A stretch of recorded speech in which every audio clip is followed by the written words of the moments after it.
Okay, we are live 3/3/2025. This would be the 34th anniversary of the beating of Rodney King, which I contend was directed by James Cameron. And there's a backstory to it. If you're familiar with the George Holliday, the man who filmed the beating, after he was done filming some behind-the-scenes stuff at Terminator 2 about an evil cop, cop turned villain, kind of a paradigm shift. And what was the main story with the Rodney King beating? That's right, villainous cops. All right, we're joined by Roxy, Josh Lebsock, Kevin Mooring, Let's Go, Ears Up, Rocco Calzone says aloha, Diana South, Thirst for Truth, and Frugal Snowbird. Thank you for joining. By the way, I'm going to release the South Pole episode tonight to members and to maybe even the public. The responses so far have been pretty good, and I'm just kind of curious to see what the demand is for a follow-up episode. We already have much of it written as it is. All right, let's just wait a few minutes for the raft to assemble. I think I had a title for tonight's live stream. I've been focusing on March 4th. Oh, that's right. Tell it like it is. Donald Trump truthed, tell it like it is, referring to tomorrow. He said tomorrow as in 3/4. So what's the big deal with March 4th? Well, March 4th, you have 50 protests, 50 states against Trump and Musk. So it's a major protest date. It's also Fat Tuesday. And New Orleans had that terror attack during some outdoor event recently. So there's some kind of build up for tomorrow, and then Trump comes out and he says, and I actually have this post here, tomorrow night will be big. I will tell it like it is. Now, is it a bluff? He said it in all caps, but he's been using all caps for so long that it kind of loses its meaning. Norba says your Twitch stream is like 8 seconds behind your Twitter. Interesting. That's Twitch. I just use Twitch as a backup. It's an archive, but I don't really care for it. I used to. We had a nonstop 24/7 stream on Twitch from 2018 to 2022. And then they pulled it one day. I don't know what it was we said. And even now, they're making people delete their archives. They're only letting store so much content. So I'm kind of over these platforms. They're all compromised anyway. Yes, Fat Tuesday, King Cake, Mardi Gras, which, of course, Tuesday is, again, March 4th, the anniversary of the date that the Boston bomber, Joker, Sarnoff, had his death penalty reinstated.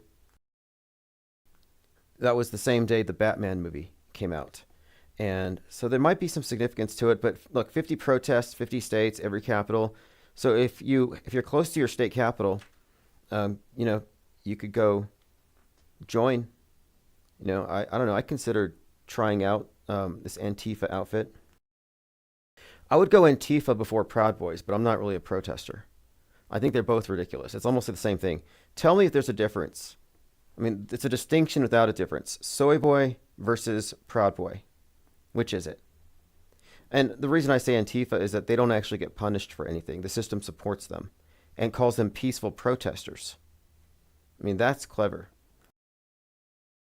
Label yourselves peaceful protesters. And then the patriots are treated like terrorists. Everything's just inverted, and they seem to have figured this out. And by the way, this is also part of the madness. So in the madness, you had a group of people described as Antifa on meth with Uzis. And they were rising up in response to a government that had been seized by fascists, by a billionaire who funded Nazis online and stole the election. So obviously it's about Musk. It's about Trump. The madness is about MAGA extremism. And they made heroes, almost like Robin Hood and his merry men out in the forest. That's how armed Antifa with their ghost guns were depicted. And that's how Luigi has been depicted. Righteous, class warrior, Robin Hood, even had the green, forest green hoodie. But, like this scenario here, it's basically a class warfare hero, and it's seen as justifiable. Like, these are the good guys. And so Antifa going out, or not Antifa, but the left in general, protesting tomorrow is pretty much an example of them following Netflix. They're protesting against the billionaire, against Trump. Violet Pangon says they're making them believe they rigged elections. Well, that was the thing. And I talked about this right after I watched that show about the time of the Luigi shooting. I said one of the points they've made in the show is that the election was stolen. That it was stolen by the guy with access to all the computers, the tech billionaire. And of course, one of the other things about it was the assassination. Not just of the tech billionaire, but of the right-wing Nazis. And this is something lauded by the community. So, for example, the main character, who's based on Don Lemon, I think, he kills someone who's based on Nick Fuentes and possibly even Stu Peters, Brother 14, leader of the Forge, which is like America First. Well, this Don Lemon guy is framed for killing this right-wing extremist, but he's treated as a hero. There's a Lauren Jennings, who's based on Laura Loomer. She gets killed with a nerve agent designed to simulate a heart attack. I mean, if you haven't seen the madness, we're seeing it unfold. Fireflies on the moon. Oh, yeah, I just saw the firefly photo of the sunrise. And what always strikes me first when I see all this lunar photography and lunar video, I find myself asking, where is the moon? It looks, and they say, okay, on this picture here, it's described as gorgeous. A gorgeous shot of the sunrise on the moon. It looks like a car with its headlight on, just like from across the street. It's not all that gorgeous. It's not even a great picture. And I'm not trying to be hypercritical, but where the hell is the moon? I don't see a horizon line. It looks like a parking lot. It's too small. If this was really a quarter the size of the Earth, and you're looking at a camera lens 5 or 6 feet above the surface, you would see miles of lunar landscape. Miles. Sorry for the Roman salute there. But I'm just trying to point out that you would... what's funny is, I think Eric Dubay used to say that Hitler's arm gesture was a reference to the flat Earth. I mean, as ridiculous as that is. Just some little bit of trivia. By the way, we talked about this yesterday at the end. Robbie Davidson has said, "Rip flat Earth." He put a tombstone up, and he said he's no longer part of it. He was wrong, he says, and I think that's funny. That it's like, well, his whole premise was the Bible, so now I don't know. It's a conundrum. We talked about him and his shady connections and his shady behavior, and why it's kind of fallacious to think that just because your straw man model has been falsified, you must therefore default to the standard model. Like that's never been a fallacy we've fallen for, either or. It's like, no, it's too easy. They walked into that one. I have no sympathy for the shape traders.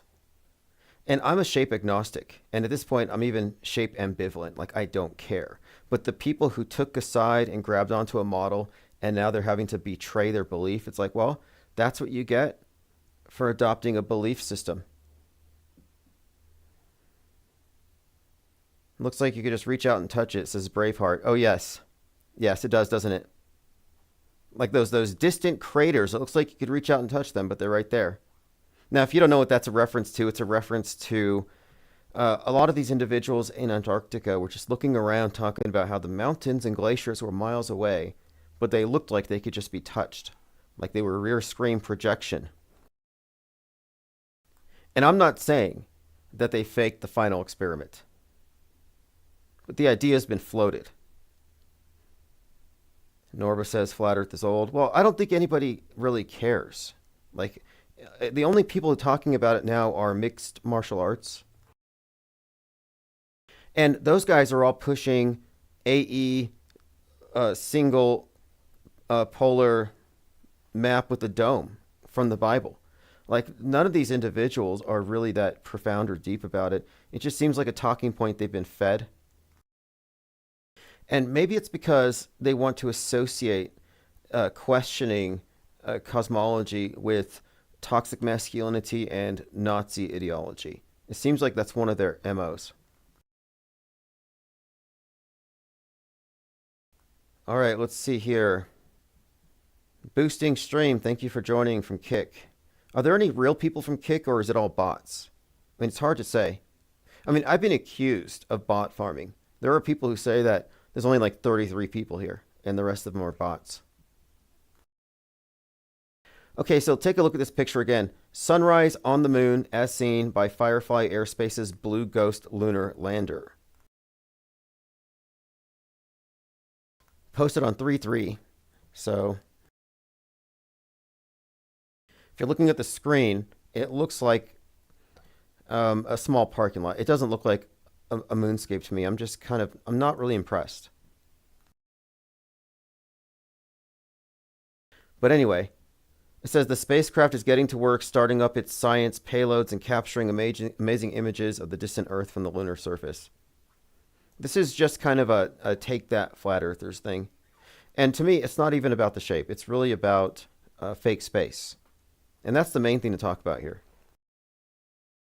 Like, I would say that space itself is really, one, it's a new iteration of heaven or paradise. It's a religion for the masses. It's a heaven that even the atheists will believe in. But I also think it's just kind of a metaphor for the space between our ears, which they control through world view warfare, which is primarily conducted through the media. 33-year-old says, this stream is being played as a lullaby for a young child. Let's see how it works. Well, unlike mainstream media, they're not going to be subconsciously programmed. This isn't MK Ultra. And I think MK Ultra exists, but I don't think it's what people think it is. It's not Clockwork Orange, where they pry the person's eyes open and they force him to consume all kinds of crazy media and give them all kinds of subliminal commands, and later they lose all autonomy when they get triggered into an alternate personality. The MK Ultra works in a far more subtle way, and I think it works through getting people to agree with things. I mean, take, for example, who still talks about 1984 like it's a hypothetical situation that we should avoid? It's like we're way past that. And they sold it to people as a lifestyle. Total surveillance, inside and out. Thought reading capabilities of social media has just made it unnecessary for any kind of inquisition. And the ubiquitous cell phone and smartphone, live streaming, TikTok, everybody's filming everybody and themselves. And it's rewarded. You can commodify. Privacy is a thing of the past. A fight or flight's not a thing anymore. Now it's record or, well, just record. I mean, there isn't any response other than just be a spectator. But this is like 1984. But it didn't require the government taking over and forcing people to endure something torturous. They made it fun.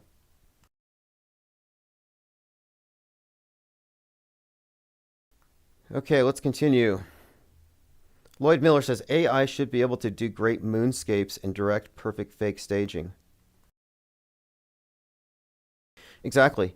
They shouldn't still be working out of some airplane hangar. I think they do it at like Fort Canyon, New Mexico. There's some place where it's believed Apollo 11 was faked. I don't know where they faked Antarctica for the final experiment. Just kidding, right? Anyway, look, I'm just needling that issue because it was a valid question. Was it fakeable? Is it fakeable? We need to talk about these things. And it shouldn't have been so divisive. And for some reason, it's just like the question, it's become like the next Apollo 11, like now attacking the conspiracy theorists, but it's being attacked from within. So if you're a conspiracy theorist, your former conspiracy theorist friends are now against you. It's like, no, you have to let people be skeptical and let them arrive at their own conclusions. There's no deadline for this. Oh, you didn't come back to the ball right after the final experiment, so therefore we can't be friends. Like, no, I'm sorry. I give you some time. Like I'm saying, I'm not planning on asserting a total understanding of the world. Not this year, maybe next year. Lloyd Miller says the Ukraine war may be playing out the 1984 creation of Eurasia. Yeah, I saw them ripping on Zelensky for not wearing a suit. I'm sick of his costume. That's all it is. It always has been. All this, it's all been the theater of Psywar. It's never been more clear, more unserious. I mean, like something like 30,000 of the most popular videos having, pertaining to the Russia-Ukraine conflict were clips from video games, misconstrued as real. Oh, by the way, let's go into the points of interest. A couple of things. Kate Perry's going to space. And this is interesting because back in, what was it, in like August, I think, she was performing at some event. And it was a song called Walking on Air. It was at the iTunes Festival. And I was just describing how if you look at the video, she's walking on air. And her movements are, I think, more graceful, but they're equivalent to what you see in the space station. It looks like she's levitating. And aside from the wires, which they can get rid of real time now. But I was watching this and I was just thinking about how we are debating how in the ISS, everything we see up there could be replicated on the Earth. And I had some people trying to argue that some of the things they do on the space station couldn't be done on Earth, which I think is preposterous. Anyhow, it's interesting to note that Kate Perry is literally going to space now. Blue Origin says its next flight will make history with Kate Perry, Lauren Sanchez, which is Jeff Bezos' wife, and Gayle King, an all-woman crew on the New Shepard. And they're taking flight this spring. They said it's the first all-woman flight since Soviet Union's Valentina Tereshkova's solo spaceflight in 1963. So Kate Perry's going to space. And one other reason why I noted Kate Perry is that she had this eye glitch that went viral. So if you see the picture here, and a lot of anti-vaxxers said this was evidence that Vaxageddon was happening and that everybody's going to glitch out, that this was a symptom of it. And it turns out that no, this is actually part of an act. She's playing this malfunctioning robot. But anyway, at the time, she said, "To all my flat earthers and spaces fakers and birds aren't realers, come see my broken doll eye party trick in real life." So it's a party trick.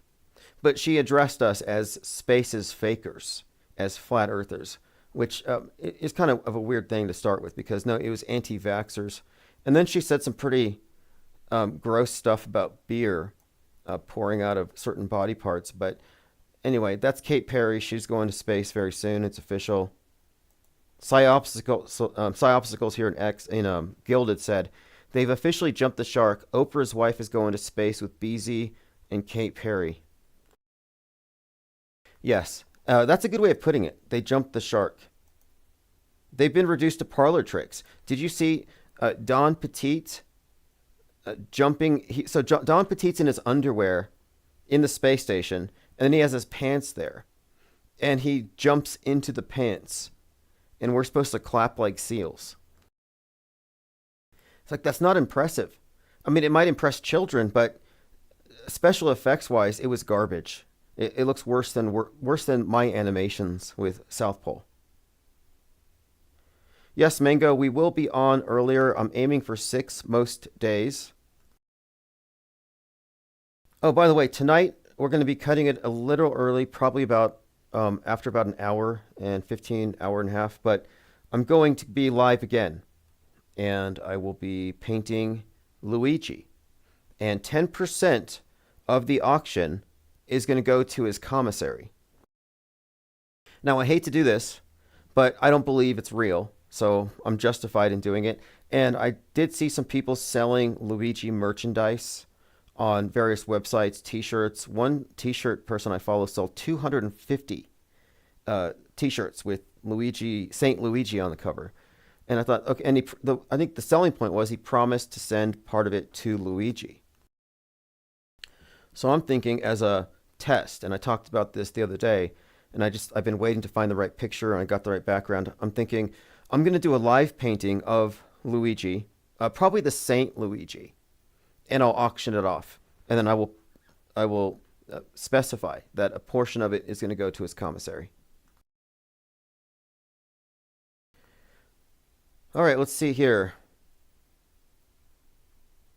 Verkjan says the spaceship's going to explode or something, and they're all going to die, but it won't be real, so Katie can go live in the other lands beyond the map. You know you've made it when you go to space, though, because when you go to space, you're at this capstone level of the pyramid. And so this will be interesting, honestly. I mean, consider this. This will rule out any possibility that she has plausible deniability regarding information about how fake things are. Like, you have to be really high up in the PSYOP entertainment complex to go to fake space. You can take part in any number of PSYOPs, controlled demolitions, fake shootings. You can be a crisis actor, but faking space is next level. Celebrities that go there are privy to something. That's high security clearance. I mean, it's not like they could fake it without her knowing. That's just outside the realm of possibility. So you can kind of look at the space program if you want to figure out who's in the know, who has a high security clearance, who's capstone level. That's an indicator. And I've even talked about the symbolism of the capsule as it relates to the capstone, or the capstone at the top of the obelisk, or the capstone at the top of the pyramid, representing the heroic elite, the elevated. And I think the capsule is specifically a representation of this. Thrustazar said, how horrible is she that Russell Brand had to walk? Not sure what you mean, but I do remember they got married. And Russell Brand is now really pushing, he's kind of this Charles Manson-esque Jesus type. I saw him talking about something and holding a knife, ranting about the sword of Damascus and sacrifice. I wouldn't want to be isolated, like on a ranch somewhere, or an island with that individual. T-Dog135 says, I won't have you mocking the wonderful South Pole animation 2.5D for life. Oh yeah, no, South Pole is back. And again, if you haven't seen the pilot for this next season, it's going to be made available here very soon. So just make sure you're subscribed. I mean, the whole point of it is to be funny. You know, it's all done in good spirits. We're not trying to be cruel about anything. For example, poking fun at Ye's helium addiction. That's not funny. But in this context, it kind of is. But I'll let the viewers be the judge of it. We'll take suggestions, script ideas. We always want input, animators. And if you do join in, if you do get into our Discord server, we will share all the inside information as far as what kind of software we're using. Text prompts, voice generators, and everything. Okay, Norba, Russell Brand is blackmailed probably. Well, the allegations against him are pretty hideous all around. And it seems like he was enabled. And it almost looks like he's adopting the posture of having converted to Christianity to maybe soften his image before something drops. Like he's acting like he's converted, but in a very culty way, very overblown, and he's just an actor in my view. Yeah, tonight is 3/3 anniversary of the Rodney King beating. I think the George Floyd Act was passed on this date. We've talked about this date and its significance a few times, but another thing too is tomorrow. Tomorrow is the big one. 50 states, 50 protests, Mardi Gras, and Trump says, quote, tomorrow night will be big. I will tell it like it is.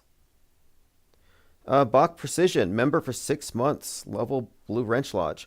Okay, so if you're in Blue Wrench Lodge, you'll certainly be given a notification tonight when South Pole is released. So let's go over the points of interest. If something piques your interest, I will follow up on it.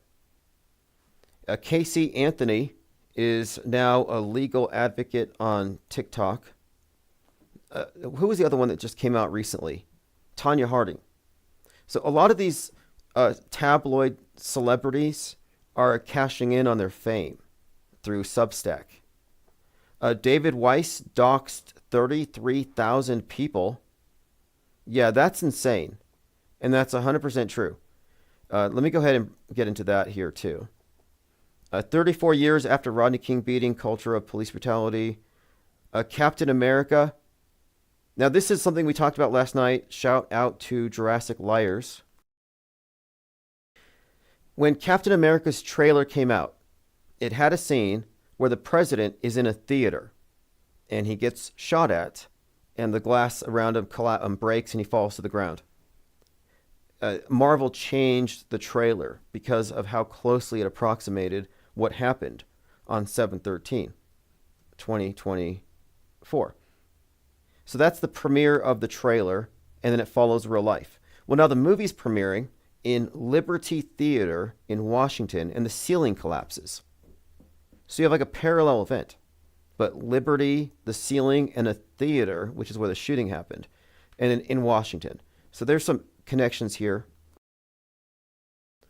Firefly's Ghostlander took a photo of the Earth, looks fake to me. And it does look fake to me. I mean, you can't cure that. It looks fake to me. Ariana Grande at a memory erasure clinic. Now, I've never heard of these, but apparently she had memories erased. There's a clinic you can go to. It's a real thing. It's like that movie, Eternal Sunshine of the Spotless Mind. Season 1, Episode 13 of The Brady Bunch. So let me go ahead and just let you fill this in. We have been noticing that many movies have specific references to future psyops in their release dates, the season number, the episode number. For example, Colony, Season 3, Episode 11, Seattle, Ground Zero for the reboot of Civilization. Aliens take over, you never see them, but the governments capitulate. But Seattle's where it all reboots, is what they say. So they have a great reset. So again, Seattle's where the pandemic started on 3/11. So Season 3, Episode 11. So we talk about this a bit. There is the episode of The Office 10 years prior to the pandemic, and it had a number of correlations to the pandemic itself. So here's what I wanted to see if you can guess. Season 1, Episode 13 of The Brady Bunch, 1969. Any guess as to what the theme is? 113, what is the theme of a Brady Bunch episode? And it's a controversial one, which is why I noticed it. Deprogram Truther says Blink Twice movie had memory erasing.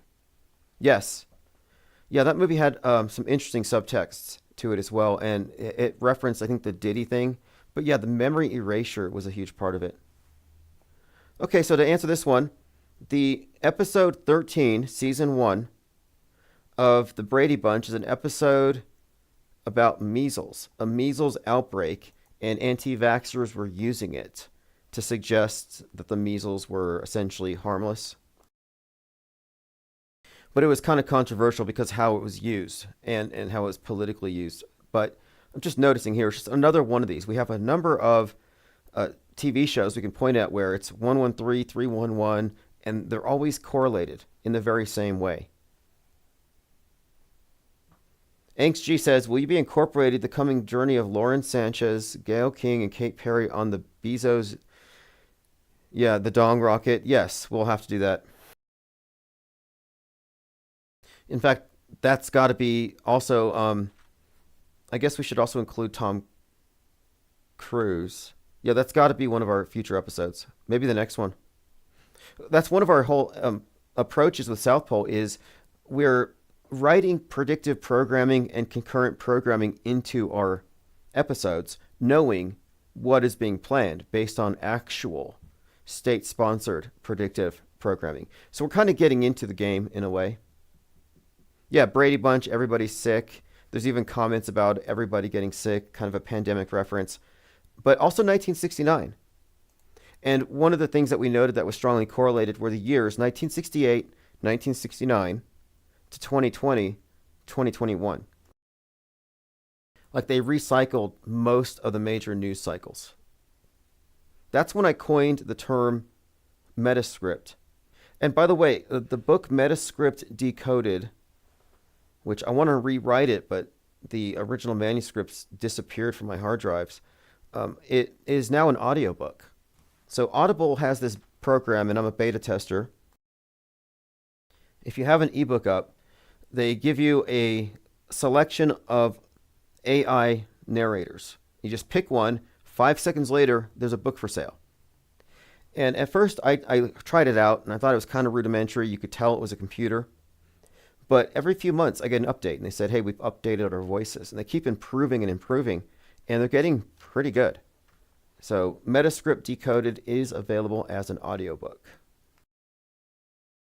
And that's where I kind of lay out the big picture. That's where I kind of originally started to use the phrase metascript to describe what appeared to be the proactive bending of history according to a prefabricated template.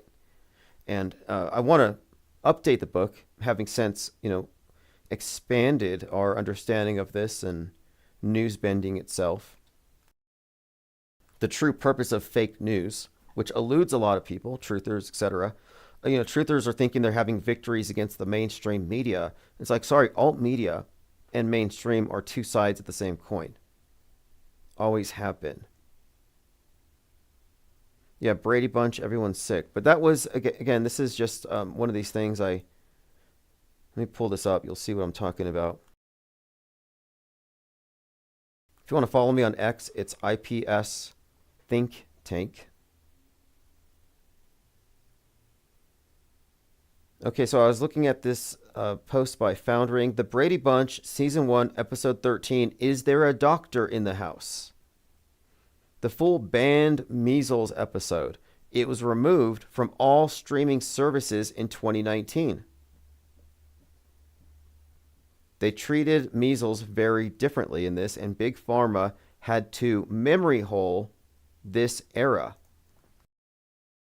So the premise of the tweet here is that a year before the pandemic, this episode from the Brady Bunch, which showed the measles as not such a big deal, was scrubbed. And then later, anti-vaxxers used it because it was very supportive of the idea that measles was essentially harmless. Remember when the measles was a punchline in the Brady Bunch? Fascinating. 2019 was also the year this movie came out called, I think it was called 6 Feet. Maybe it was 5 Feet Apart. It was about these two immunocompromised lovers who had to stay 6 feet apart. And I think they called it 5 feet apart because he kept transgressing. But it came out in 2019. You should narrate your own book, says Roxy. Well, one of the reasons why I've always just outsourced is that when you have a separate person reading your book, that's a separate person actively promoting it. And if you're sharing royalties, you tend to make more in the aggregate. So I've found it useful in the past. But in the future, I would consider it. P. Trippa says, sickness equals usually dehydrated or constipated. Once we start understanding the lymph system, we'll never become sick. Violet Pangon says, Alex Jones talked about this a lot. Oh, this is interesting. Mango says, Future World, the sequel to Westworld, released 8/13/76, is playing now. We talked about Westworld quite a bit. There's a lot there that corresponded to the whole 2020 event. Lots of concurrent programming. And I have many examples of it. In fact, I put one example in Insider issue number 1 that had to do with a show called 3%, about this future dystopian civilization where 3% of the population get to live in this modern world, and the rest have to stay out, in this poverty-stricken, unsanitary kind of, I guess, It was post-apocalyptic scenario. But in order to join the 3%, you had to be sterilized. And the people who were part of this club had like a patch on their shoulder or a hole in their shirt where you could see their pokey scar, because the pokey, well, it sterilized them. And this was one of the fears of the vaxophobes back in 2020. They said, nobody's having babies anymore. Everybody's going to die. Now, of course, that never happened. But anyway, we were looking at this show called 3%. And one of the things about the predictive programming is a lot of it is in symbolism. Not just symbolism, but like it's in the art. It's in the subtext. But a lot of it's just purely visual. So here's an example, though, of a little bit of predictive programming, concurrent programming, and symbolism in plain sight. And this is similar to the stuff we saw with Westworld. But so the 3% logo, it's just the number 3 and a percentage sign. But if you look at it 90 degrees counterclockwise or turn your head, you're seeing the Twin Towers. And so it also creates the number 11. So you kind of have a 311 and Twin Towers. And the percentage sign looks like the Twin Towers as seen from the bird's eye view. And what we find is there's a consistent pattern of 9/11 and 3/11 overlap when it comes to predictive programming. Movies that foreshadow one tend to foreshadow the other. And we have many examples of this. Vanilla Sky, for example, 9/11 predictive programming, but also 3/11 stuff. And you wouldn't have known until after these events. And people who decode Kubrick will talk about how, oh, he was referencing Apollo 11 in The Shining. But after 9/11, it became clear to those who are looking at his movie closely, he was foreshadowing 9/11 as well. It just hadn't happened yet. And the people who look at Kubrick as having blown the whistle on Apollo 11 don't notice that the same movie was talking about events that hadn't happened yet. But it was doing so in symbolism. It was doing so in the cinematography and the way that they put images in certain contexts.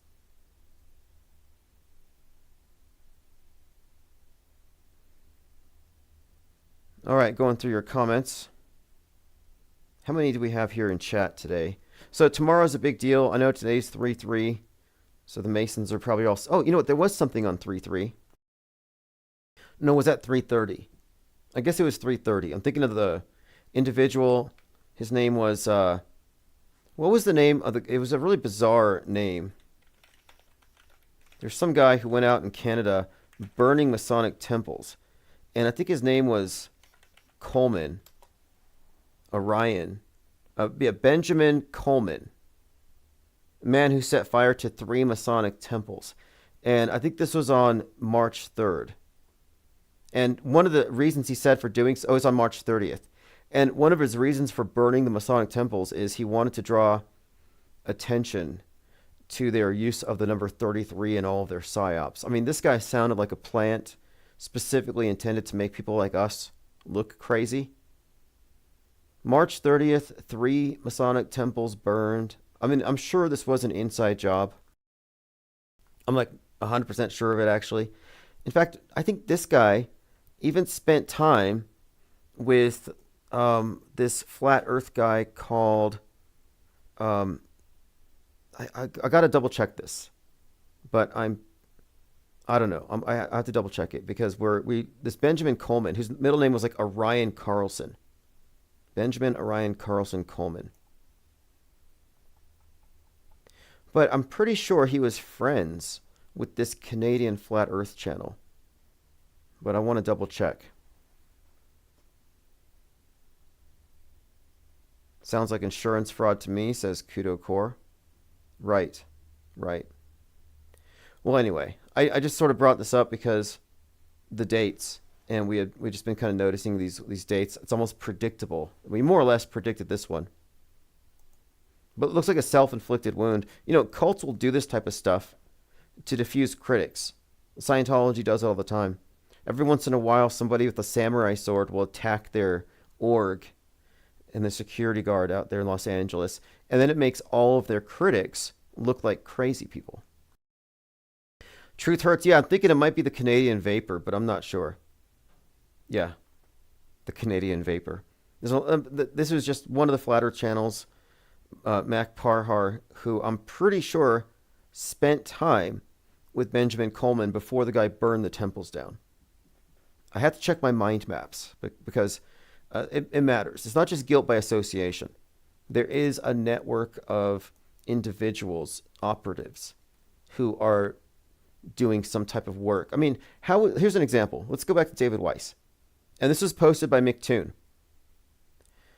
David Weiss has exposed thousands of users' private data, and he's done nothing to resolve it. It's still insecured. Passwords are stored in the clear. He claims it's fixed, but it's not. He attacks those who shine a light on his lies. So here's what is from haveibeenowned.com. The Flat Earth Sun Moon Zodiac Map. In October 2024, the Flat Earth Dave app was found to be leaking extensive personal information of its users. Now, I first heard about this from Jaronism, who said that his home address was leaked, and now pictures of his house are all over the internet. But listen to this. The data includes 33,000 unique email addresses along with usernames, latitude and longitude on the globe. And passwords are stored in plain text. A number of profiles also contain birth dates and genders. And also, Witsit Gets It. Witsit Gets It had his crypto. Apparently, his Coinbase username, email, and password were the same as for his Flat Earth Dave Sun Moon Zodiac app. And whoever accessed Witsit Gets It's information got his crypto and stole it. So that's a problem. Now, wasn't he raising money for something to audit NASA, and then somebody needs to audit Witsit? I was like, where did all that money go? But it's starting to kind of add up here. So the breach date was 15 October 2024. 33,294 accounts have been compromised. This means that if you have that app, your date of birth, your email addresses, your gender, your geographic location, names, usernames have all been leaked. And I heard Jaron talking about this, and he warned Dave about it multiple times, and it sounds like Dave is only concerned about the monthly revenue from all the people who are using his Flat Earth Zodiac Sun Moon Watch Clock Compass Calendar app or whatever. I mean, what do you use it for? What are they actually staring at when they're looking at this thing? Like, okay, there's the sun. Let me orient myself. Like, I mean, it's functionally useless. And what people are paying money for videos that claim that hobby rockets are hitting the dome. It's like, no, the parachute's popping out. Kidcore says, Dearth doesn't understand why encryption is important. Uh-oh. I wouldn't admit that if you have the app. I don't know. I mean, I understand apps. I'm not knocking the app, but he's had a lot of time to resolve this, and it's a single pole sun rotation map that's invalidated by the final experiment. So it needs to be fixed. Deprogram Truther said, I would need to see some proof of that, the crypto theft. Yeah, Witsit Gets It. You don't just trust him? Okay, I don't know. I'm not trying to be critical of the app, but I mean, I've heard about this for months, and I think something should be done. Actually, I have been critical of the map for a long time, of this app for a long time, because the original person who created this one was Zoom Truth. He created the app. Dave Weiss was a beta tester. And as a beta tester, he was allowed to basically use it and try it out. And then this is someone from Globebusters and his son. Globebusters, a couple of individuals there, hacked the account. They hacked the app, and they said it was terrible. So basically, they talked people out of using Zoom Truth's app. But Dearth then created an app that seemed exactly like the one he was beta testing. So I'm like, that's interesting. Isn't that intellectual property theft? You can't beta test an app and then publish it yourself after helping to slander the original app. So from the very beginning, I think it's been kind of shady. And I wondered, are they not just data harvesting, and perhaps maybe these shills get a bit of an incentive, like they get paid for every person that they identify that fits within a certain demographic. I mean, talk about like market research.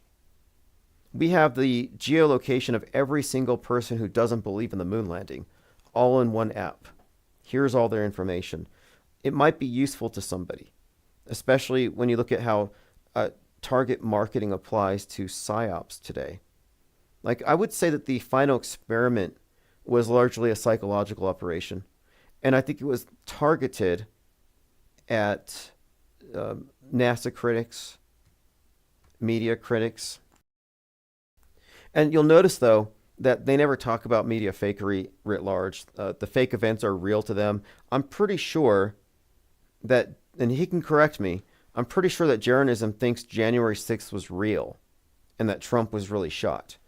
So these people are 1 foot in the matrix, 1 foot out, which is not a logical place to be. It suggests, I would say, mendacity. So here's Blue Ghost landing on the moon. Looks fake to me. Down in South says, my first sell was $19.99. Never before bought an app. I did it out of curiosity. It didn't work. Used my compass, measured where the sun was. Well, I think it's a great idea. And I think it was a great idea, or could have been a good idea.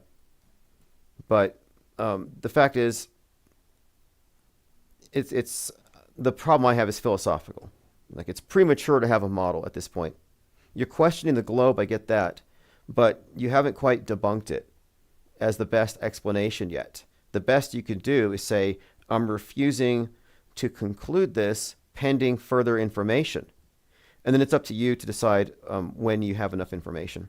What constitutes a shill, says P. Trippa? Somebody covertly working for the government. Somebody working to infiltrate from the bottom up organic communities and ensure top-down control through influencers down below. And we have examples of this. The Flat Earth conferences is run by feds and peds. I mean, I hate to say it, but it was people who are compromised, people who are deliberately planted there for the purposes of control. So it's not like a myth. It's not like shills don't exist. You know, it's not even a debate. We're talking about infiltration, co-opting of culture, think tanks being infiltrated by spies, by intelligence, limited hangout operations. You know, I would argue that most conspiracy theories are limited hangout operations, and they're designed to lead people in circles. They're designed to prevent people from arriving at the truth. Alex Jones has to be, in my view, one such individual. But the word shill is kind of misused. A shill would specifically refer to people, maybe crisis actors, who are paid to kind of like, astroturf the numbers. But a better term is controlled opposition or agents. It's not even a question. And moreover, even if you're not an agent getting paid for it, you're a de facto agent. You're de facto controlled opposition, and you're a de facto crisis actor if you still adhere to alt media narratives. You're just one of them. The purity of your heart and intentions don't matter. You can be pure-hearted, you can be a truther, but if you're bouncing off the same teleprompted messaging, you're regurgitating alt media claptrap, you're just a propaganda mule. And it's kind of naive at this point, in my view, to pretend like alt media isn't 100% compromised. So shills or not, whether or not you can identify specific shills is immaterial. It is a shill-saturated environment, and it is specifically guardrailed and upheld by individuals who I think are at various levels of complicity. Buzzing Fret says Skiba. Oh, Rob Skiba. I don't like to speak ill of the fake dead or real dead. I don't know. But he did do a 6-part documentary with Philip Stallings. and Robbie Davidson. And again, you can say this is guilt by association, but I don't know anybody who would. I don't know. I don't know anybody who could look past this and just minimize it, because every time I bring it up, people are shocked. But it's like some people want to ignore it. But yeah, there's just been. I guess it's guilt by association. But yeah, Skiba, Davidson, and Stallings were all doing videos together for years. And during the same time, Philip Stallings was creating some very bad stuff. I think he's in prison for 56 counts of exploitation of minors. So we're talking about stuff I don't even like talking about live because it's just horrible stuff. But the facts are these individuals are all part of the same small circle. And then you add on to that, you have other individuals who are on parole for the same stuff. And I'm like, what's with all the sex offenders in the truther communities, in these positions where they're specifically like goalies, they're gatekeepers. They keep things from going too far. They don't go beyond establishment paradigms. So I'm kind of thinking here, a lot of operatives are likely compromised individuals who are made useful to the system. They've made deals. Okay, let's continue here. Thrustazar says AJ is a de facto gatekeeper. And his followers may not be aware of it, but if they're parrots, then they too. If you're drinking the Kool-Aid at Alex Jonestown, you're controlled opposition to me. If you're talking about false flags, you're controlled opposition. Even if you're not getting paid, even if you're not a paid propagandist running disinformation campaigns, you're a shill to me. In fact, in the age of, I guess, rage bait and clickbait monetization, you could call them shills now. If you're spending your time on X with a huge following, spreading alt media conspiracy fairy tales, you're pretty much a shill because you are getting paid to promote a bunch of BS. So the propaganda mules do get paid for it if they get enough clicks. And clicks matter far more than facts. It's clicks over facts every time. Okay, let's move on here. Donisau says, yes, compromised him. Well, I speak from experience. We had an individual who had represented this idea of let's go ahead and challenge people's assumptions about NASA and the space program and the news. And so he was affiliated with our channel in the sense that we supported him. We helped him get to 1,000 subs and, kind of pushed his channel along so he could just do that full time. And he didn't tell us that he had a bad history and he was on parole. And had we known, we never would have let him represent us in any capacity. And then we see him getting interviewed by the Daily Beast, speaking at a Flat Earth conference. And I'm like, all these individuals are in the know. And if you hear about what he did, it's horrible. Although David Weiss excused it with the explanation that, well, she said she was 18. It's like, well, I'm sorry, that's not good enough. Behind the Perv is what we had this documentary called Behind the Perv, because as soon as the IPS called out what we saw as some very shady and sketchy characters being put in the front of this conversation, we were kind of outgrouped. And so we said, well, you're either behind IPS or you're behind the Perv, which is a play on Behind the Curve, obviously. P. Trippa says, I don't know if Joe Rogan's a shill, plausible, but he could be blissfully unaware. He's only a shill if he is aware of media fakery and is hiding it intentionally. But I see no indication that Joe Rogan has a clue. He seems visually illiterate. And when he does try to auto-hoax, he flops. He saw Sylvester Stallone lifting some weights and he said, oh, that's fake. It's like, yeah, Stallone was clowning with fake weights. He was acting like it was heavy. So it was like, he just gets it wrong. I don't think it would even make sense for most people with big media platforms to be in the know about high-level psyops and fakery. Their ignorance is insulation, and it protects them. This is all need to know basis stuff. Not to mention the facts of what we're speaking of regarding media fakery, news bending, and how history is bent and how it's written day by day. This has tremendous implications for their worldview and the worldview that they uphold. And so Joe Rogan's part of the culture war, and many of their arguments and their positions are predicated on the literal existence of a lot of things that are just fake. I've heard him toy with the idea of nukes being fake, but they never really go deep into it. Like, what are the implications of this? How did the weapon of mass destruction that was suddenly put onto the world stage, how did it reshape geopolitics? How does it shape our interactions with other nations now that everybody could potentially destroy everybody, mutually assured destruction? It's like, it's a big deal. It's a paradigm shift. And no, they'll never go there. Joe knows man never landed on the moon. I've heard him make some decent arguments for how it could be faked and why it could be faked, but it always revolves around this Bart Sobral level guardrail where they might have faked it to trick the Russians, but they also faked it because they can't go past the Van Allen radiation belt with a manned craft. So they don't discount space travel or the space station or low Earth orbit or Starlink satellites, but they do discount Apollo 11 possibly. So it's a very limited hangout type of narrative. Doesn't go far enough. But as far as like being in the know, I don't think he is. I think a lot of these people are essentially clowns.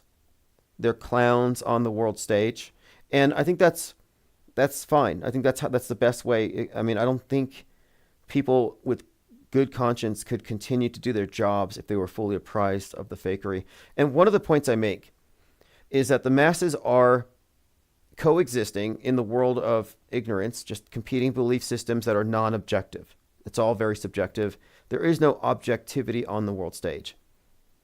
The programming class, existing at all levels of media, government, entertainment, they're at various levels of awareness. I call it a security clearance society. It's about security clearances, need to know basis for everything. And just because somebody's in on one particular psyop, let's say some type of exaggerated climate disaster involving fires, doesn't mean they know about fake school shootings or fake space. So it's interesting to try to determine how much in the know people are about the various aspects of media fakery. But I would argue that most of the programmers up the pyramid are only partially debriefed, only partially let in on the scope of it all. I mean, they're certainly part of the system. But the deprogrammed view, those of us who've stepped outside of the belief system box, who aren't part of the programming class, who aren't compartmentalized by necessity, we're privy to a lot more. I think it could be argued that even Elon Musk doesn't have the security clearance to know just how fake SpaceX is. He might actually believe it's real. He might be that much in the box. He could be like Truman in a Truman Show. But there's some interesting lines of speculation we could go through here, like celebrities. How many celebrities who are attached to these big psyops are aware? How aware are they? In fact, I was thinking about one, Pete Davidson. You know, Pete Davidson's dad died in the towers on 9/11. I think his dad was 33 at the time. And there was this interview a few years later, like years later. It's actually like 3 or 4 years ago, where Pete Davidson said that for years after 9/11, he was being visited by psychiatrists from some university. And they would ask him questions that he thought were weird. Specifically, do you really believe your dad is dead? And I saw this interview and I'm wondering, why would he be talking about this if he was in the know about the psyop that involves his own family members? And the way that he brought up these interrogations makes me think, okay, well, he wouldn't have brought those up if he was in the know. So he's like a Truman. He could literally be like a Truman in a Truman Show, which basically means you're a person who's surrounded by liars who gatekeep your worldview. A good example of this would be the show Space Cadets. 10 episodes, it was a hoax where you had astronauts think, or wannabe astronauts believing they were in low Earth orbit. Well, how did they pull it off? Because you'd think it would be easy just to, tap the wall or feel around and see if this thing's really in space. But what they did is they put 5 actors with the contestants. So you had 5 liars and 5 naive people. And the liars were able to conspire to keep the contestants from noticing anything or having any kind of meaningful dialogue about discrepancies. So what kept the illusion alive were the liars who insulated the dupes. And I think that a lot of these celebrities could be insulated. I'd say Joe Rogan is insulated. Anybody who believes the mainstream media is insulated, especially if you're so gate-kept by it, where they say, don't listen to conspiracy theories, which is what they do. They impugn conspiracy theories for a reason. Kiddo, of course, says fake until proven otherwise. There is no other way. I used to say it's fake until proven real if it's an extraordinary claim that fits the pattern of previous fake events and has immediate political utility and is accompanied by crisis actors. Like I had stipulations. But now I say, because of deep fakery, yeah, it's fake until proven real. We have to elevate our standards of evidence. It's just called situational awareness. If you haven't done that, if you haven't had that paradigm shift, you will be submerged in the sea of irrelevance, and it matters. This visual illiteracy and the passive consumption of media constitutes a new illiteracy. It's disempowering, but people don't notice because everybody's gone illiterate in the same way. We're all in the same dark age in this sense. Let's Go says, hit the like button. Yeah, please do. Go ahead and share. YouTube's not messing with me, and they know it's because we're not quite done. I don't talk about it much, but gears are moving. The machine is moving. The process is advancing. Suing YouTube, Google has been a preoccupation of mine for some time. Various levels of success, and last time we really hit the nail on the head, but there's a venue switch I'm engaging in right now. Curterfest Sanctuary says, I heard Elon's not allowed in SpaceX alone, or he doesn't have private access to SpaceX computers. I'm not sure which. That's what I mean. He doesn't have the security clearance to go backstage, so he may not know. And when it comes down to it, when we say he, what are we talking about? Are we talking about the guy we see on camera, engaging in all these PR stunts? Or are we talking about the organization, the operation, rather, that is Elon Musk? Because Elon Musk has teams. Everything about him is a construct. He's a Frankenstein's monster. He's an amalgamation. He's Tony Stark, Gene Wilder, Henry Ford, Werner von Braun, Iron Man. He's a mashup of all these characters, and he's all of them and none, because he's a historic personage. He is a historic character like Trump, but the actual person there is just an actor fulfilling a role. And we know this because space is fake, among other things. And space fakery is a big deal. So he's not a clown. He's not a fool. Space fakery is I think it's the capstone level mind control operation, because it unites all of the world belief systems. So belief systems, specifically religions, the dominant belief systems, they all have their competing versions or visions of what happens after we die. What is paradise? What can they offer? Where can they take you? And the dominant paradigm, heaven, is space. The dominant religion that everybody's a part of, and they don't even know it, is Nasatology. And you're a Nasatologist if you believe in moon landings and space travel. You've accepted the belief systems. You've accepted its tenets without realizing it was a religious paradigm. Erica Creech says, everybody, a think tank. It's not just about me. It's about platforming all of us who have reached certain conclusions and who have a certain perspective.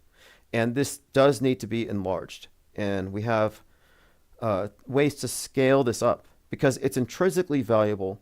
It's entertaining, it's edifying, it's fun, it's interesting, it's intriguing. This isn't like doom boofing. The sky's falling. This isn't political activism. We're not here to scare people into buying the cure for whatever we're hyping up. The next thing is going to be radiation first aid kits or something. Maybe some kind of EMP blockers for your personal devices. What's up, 2025 Cake Crash? Says happy to catch a live, support IPS for the win. If you go to ips.monster, you get archives, newsletters, and live stream notifications. And you can also support by joining there. And there's also other ways as well. One of the main things, though, is just sharing the content. We have to recognize that there is not a platform for the off-world stage perspective. All of the other media influencers, mainstream or alternative, and I say all of them, it's like literally all of them, operate on the basis that the world stage as presented is fundamentally real. And the problem with this is that all of their presuppositions then set as a, they form a pretext for the fake stuff that follows next. They're just consistently falling for psyop after psyop. And it's like mantras at this point. Like every time there's a mass shooting, the right-wingers all start chanting, it's because of antidepressants, SSRIs. So while they're going along with these orthodoxies, they're not even questioning the fundamental reality of what happened. So they're caught up in the psy war. So the only I guess you'd say conscientious objection, the only non-psy war participant position is off-world stage. And all alternative media influencers are part of the info war. They're part of the psy war. They're on the world stage. That is their perspective.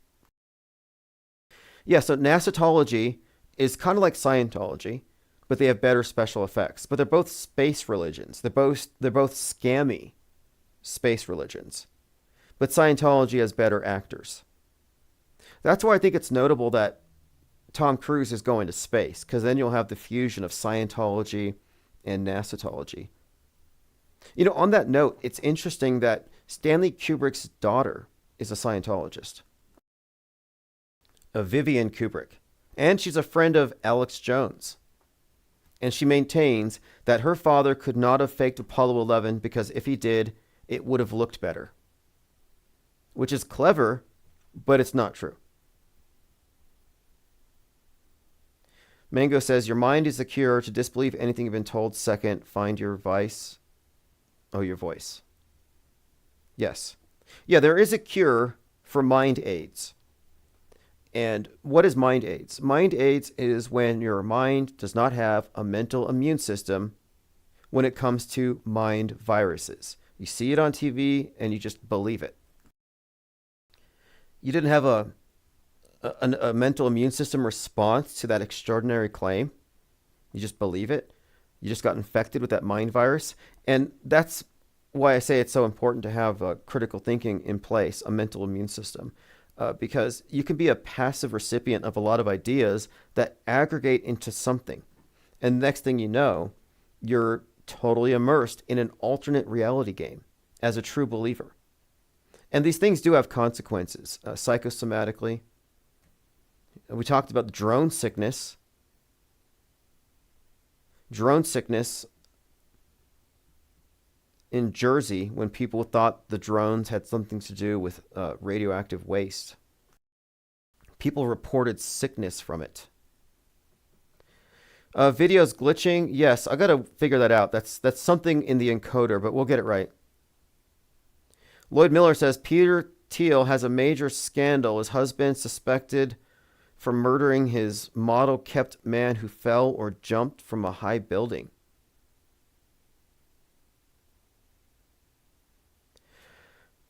Yeah, Peter Thiel looks like he drinks blood. So that doesn't surprise me. Okay, video's glitching. Let me see if I can work on that. Or audio's glitching. Let's see if we can fix it. Okay, hopefully it's fine. I'm looking here. It says dropped frames 2.5%.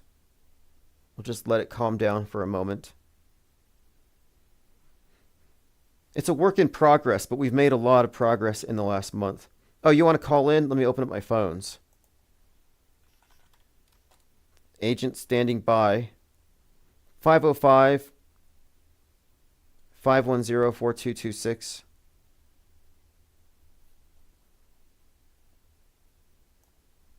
I'm starting to refer to the clickbait truthers on X as digital crack dealers. I mean, it's that bad. It's just these little hits, these little bursts, and people are hooked. There is an addiction here. You should take note of. People do get addicted to doom scrolling. They get doom scrolling thumb. And I've heard. Have you heard of TechNeck?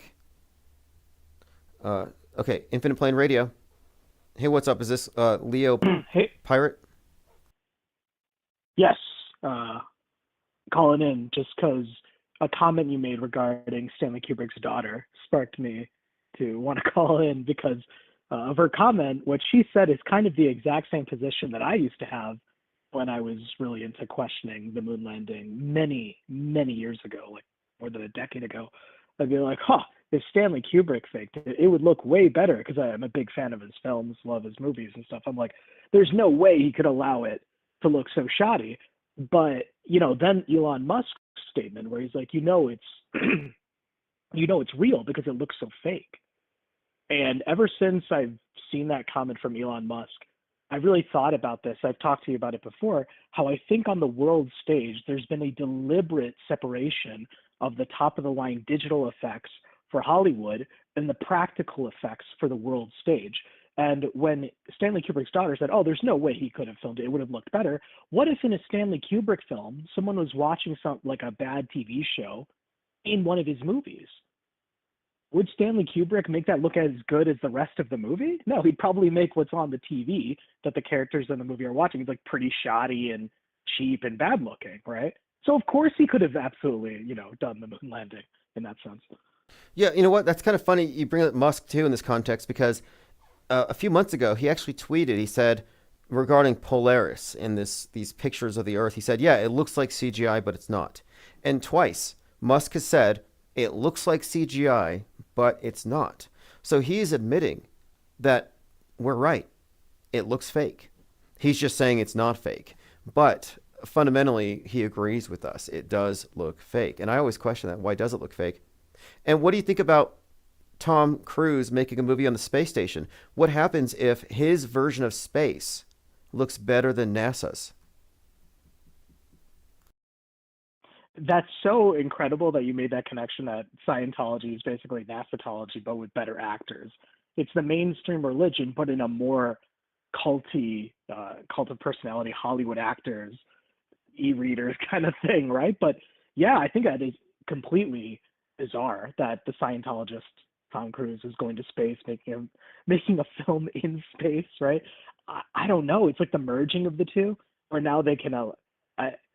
I really don't know what to make of it, honestly. But you've been always pointing out in advance how they're going to handle his hair, how they're going to handle some. Is it going to look better than the ISS?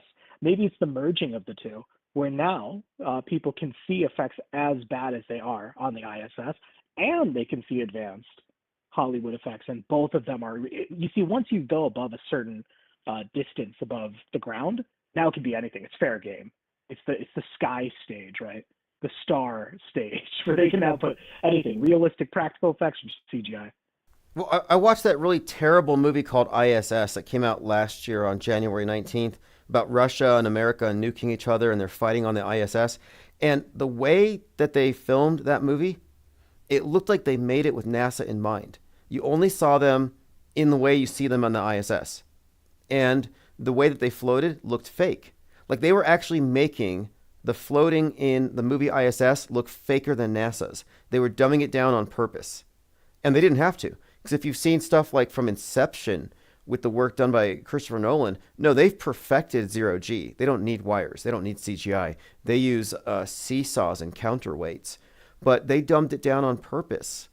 And I think they also made it a point to have all the hair slicked down and ponytailed. They didn't want any loose hairs either, because that would also raise questions. And I think the question of fakeability is fascinating to me because even in Inception, the famous like Hollywood no hallway dream sequence where he Joseph Gordon-Levitt was like running along the wall and then like fighting the dude. I showed you that Fred Astaire had done that in the 1950s in a musical number where he was dancing on the ceiling, where they had the entire shot, the entire scene on a rotating device where the camera was also rotating with the room, so it looks like it's uh, perfectly, ground normal, but the actor is running along the ceiling visually. It's recorded that way. So these effects have been around forever, and it goes off a book I've been reading recently from a professor of a Jesuit university. It was his dissertation where he was looking at Jesuit theater, and there have been practical effects for what almost 500 years now, 400 years now that we're still seeing being used on the world stage in our news outlets. I think I sent you a clip of it that it was like, was that? Yes. Yeah, you actually, I was going to ask about this. So you're reading this book about Jesuit theater, and I saw some excerpt, and you said that, like, in the 1600s, they had perfected some type of garments so they could simulate somebody on fire. Yes, some of the earliest stage pyrotechnics studies were done for the Jesuit theater. They had perfected a type of fire that basically didn't light clothes on fire. So it's like they had just incredible effects, and they had recreated the scene from the Bible where Jezebel falls out of her tower and she's eaten by alive by dogs. They had like dummies stuffed with like meat and blood while someone is screaming and they throw her off, and real dogs from the streets would like run in and eat her. And this is like the late 1600s and stuff, and this is done on the stage and in the theater. What's fascinating about it is in Europe, there were over 500 Jesuit colleges producing at least two plays a year each. And yet, there is no record of the scripts, the actual scripts for them. And the only record that this author, this Jesuit professor was writing about it, the only record they have of it is the letters that they wrote to their Jesuit generals in Rome, talking about the contest of ranking what were the best plays. They didn't write down the screenplays themselves. Very few of them are preserved. So these colleges, which involved actors that were both Protestant, Jesuits, rich, poor, all of them, they had a comment about the poorer individuals usually being better actors, which I thought was fascinating. But they had them all throughout Europe. Every year, at least 1,000 plays being done at these universities. And there's so little written records of the scripts that the actors themselves reproduced on stage. That's incredible if you think about the power of this, because we're describing how today fake news is just essentially rumors and lies. But if you can fake it well enough to where people will spread it by hearsay, it's essentially real. It's like reality is what they can get away with, and they've been doing this for a very long time. So I make the point to say that media wasn't recently hijacked by the deep state, but media is just an extension of an older system of control through essentially psyops. I think that religion had more or less perfected it, but media is the newest iteration of religion in that sense. They can create Yeah, contemporary myths. Yep. and that's the thing is there's another thing I forgot to mention, highlights. I have so many highlights I got to send you in the chat, but like they would have leading up to their performances were not limited to the stage. Leading up to it, they have a procession of like 1,700 townspeople, common people. They'd ask them who are not even a part of the college, hey, do you want to partake in this like parade as we waltz in? Here, carry one of our actors on this giant like, and they would have huge parades and stuff, and their the audiences, because it was for a college, were free. Anyone could watch, right? And there were like famous stories again. So it was like not just the plays themselves. We don't have the screenplays, but we have people writing about others fighting to get into the audience seats, and people forming riots outside because they were just addicted to these plays. And if you think about it, yeah, this kind of fakery has been around forever. But from an academic perspective, think of yellow journalism, right? For as long as the camera has existed, people have been faking things, what is shown in the frame. They would like reuse bodies, use dummies and stuff. Like they've always been doing this. The position that the IPS and you kind of put forth it shouldn't be seen as controversial. Right? It's very academic. It's very media literate. It's just media studies is all it is. I think we've had this false perception of objectivity from camera and video. Like we think of the camera as objective and the video, and it's never objective. It's always representing a bias, selectivity. There's always some intention there, whatever it is. It's not always objective, but the content itself is eminently fakeable, and it always has been. So when people are talking about the moon landing or any of these space events, they're talking about what NASA and the space agencies present to us as though it's objective scientific evidence, as though it's not manipulated media. And that's a false construct. I think we need to kind of break that apart, the idea that cameras are objective in any meaningful way. And it's I think there's even a subtle narrative being put forth that now you need to be concerned because of the deep fake. Whoa, have you seen deep fake video technology, man? It's getting a little crazy. Again, it limits people's scope. So then they don't question older news events. They don't question the idea that a lot of the key events that are recorded in the history textbooks could very well have been subject to the same kind of deep fake. Sure, not with neural networks faking, say, faces or entire film segments, but it was always been edited down, crafted a certain way, spun a different way. And yeah, so it's like it's a paradigm that I think more people need to really consider for everything, not just what's happening right now, but also for the past. Well, it's a big paradigm shock to consider this idea that someone like Elon Musk is quite literally just a reality TV star, and he's a pitchman for all types of bad ideas that become acceptable because of who he is. But that he's also running, I think, a campaign to destroy free speech. He's setting an example for why we can't have unfettered free speech, disease X, and then his affiliated satellites, which are there for spreading what? His memes and the clutter of low Earth orbit with Starlink. So I think Musk is a construct. And that's the main shift for me, is to recognize that we're looking at a puppet show. And it's not an oversimplification, it's the truth. And it's the biggest conspiracy, and it's so big people can't see it. But that, yeah, this is monolithic something control. I was going to say. Yeah, go ahead. Something I was going to say, what I love about the think tank is that, you guys go beyond, of course you look for the hard evidence, say like the actors involved, the framing of certain things, how things could, the fakeability of it. I love that. That's great. But you also go into the implications of it. It's like, okay, so we know it's fake. Great. What were the thematic elements that went into it? Why is it faked? What is it working towards and stuff? And I find even like, people like Bart Sabrell and others, they're what's the word I'm looking for again? It was like limited hangout operations, where they're only concerned with one technical detail. Like I used to grow up, and on TV, they would have moon landing fake documentaries, of course, juxtaposed with people giving the official narrative. But they'd be like, look at the way the lighting, look at the shadow that's cast here. And they're like, that's interesting. And then no one thinks about the implications. And if they do, it's like, it was just to fool Russia. That's it, right? Yeah, exactly. And I think we should take it further and say, well, if fake, then what? And if the moon landing was fake, they have it so limited to where Bart Sabrell says, well, China is blackmailing NASA over that. And they did fake it to trick the Russians, or they faked it because of the Van Allen radiation belt. But yeah, it's limited so that nobody says anything about what it means, the broader implications that all of the nations of the world are somewhat complicit in fakery. The ISS, what does it mean for the ISS? And I look at the space program as a house of cards. If it was fake at its foundational levels, it's all fake. It's built on fakery. It's not suddenly going to become real.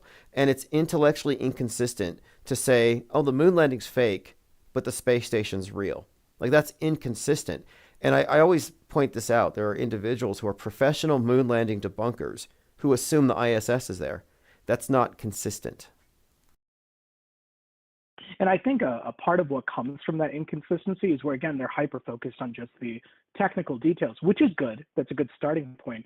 But when you start going into the history of cosmology, like the Jesuit influence in, cosmology in general, the Big Bang even coming from part of the research from a Jesuit professor, and some of the most important astrology research centers, or like even like the telescopes and stuff have connections to the Vatican.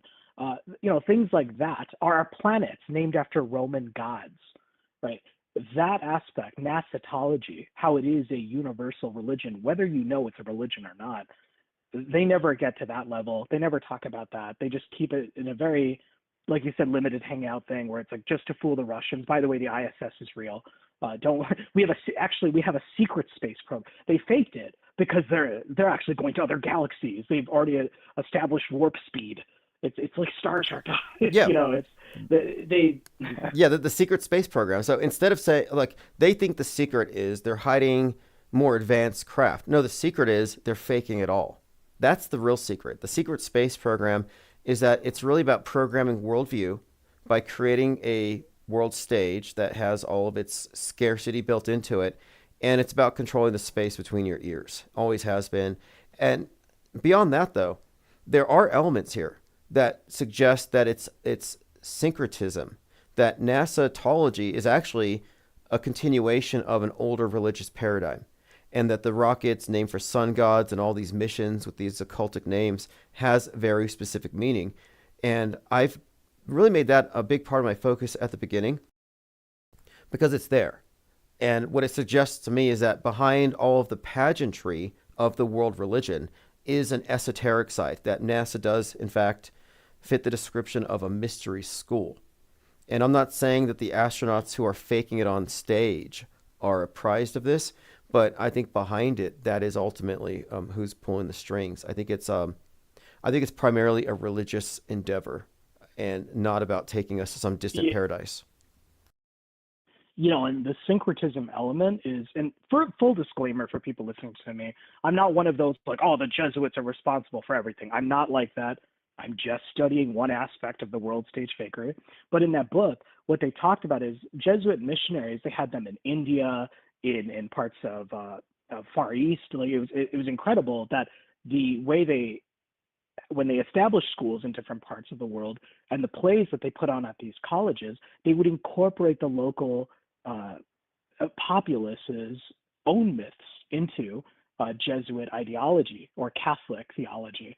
And the play they had talked about that they had when they canonized St. Ignatius of Loyola, they had a version of him where he was in the sea being carried by Poseidon, and Lucifer was being destroyed by Michael the archangel and stuff. And they combined, like syncretism, if you will, the elements of the provincial religions and myths, folk heroes, with their own Catholic ideology. And this is being done by like hundreds of years ago.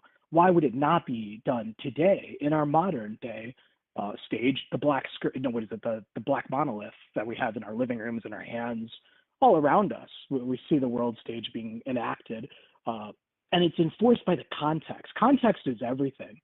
Because if you took the scenes out of our news and removed the live thing in the corner and the news ticker at the bottom, and so you'd think this looks like out of a really bad B movie.